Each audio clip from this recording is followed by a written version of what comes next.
Welcome, classmates, to completing the badge. I'm Laurel Falconberry, therapist at Chestnut Ridge and part of the mindfulness team. And I wanted to share a few pointers of possible challenges to meditation and some healthy boundaries if needed.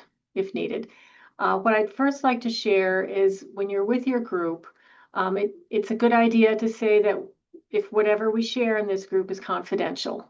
So whatever we share in this group stays in this group. It's private. It's private, just to give people a sense of safety and belonging. Yeah. And then to let your people know that every session will be somewhat different. Every meditation session is not the same. It's different, of course. And try not to judge yourself or the session as good or bad. And try not to set expectations about how the meditative session should be. There are no shoulds. It can be a relaxing session meditation. It can be annoying. It can be anxiety producing. It can many, many, many things. The focus is to come back again and again to your breath.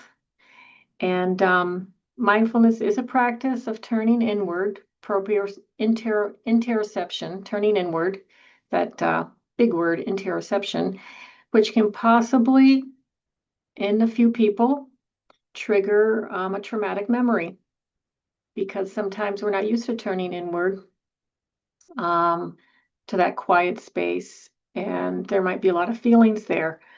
So it could be, bring up uncomfortable feelings for some folks.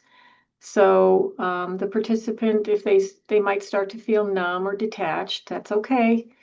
You would just have that participant obviously open their eyes, not have them closed.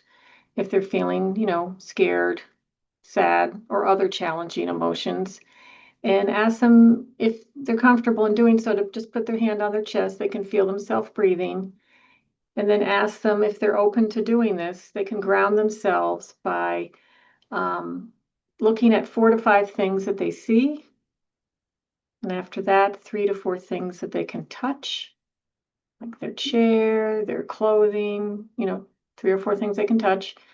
Around 3 things that they can hear. It's not a magic number, might be less or more. And then a couple of things they can smell, if they can smell anything. So this appealing to your senses grounds a person. Okay. Feeling their breath rise and fall can ground them also.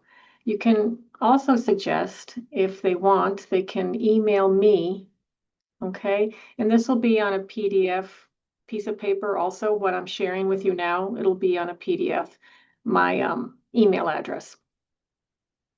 And then please share that they can have their eyes open, partially open, or closed during the meditation. There's no expectations of how you should have your eyes.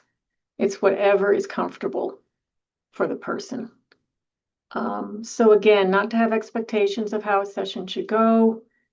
It's the practice of coming back to your breath again and again, and in being with yourself, which is new for a lot of people and uncomfortable.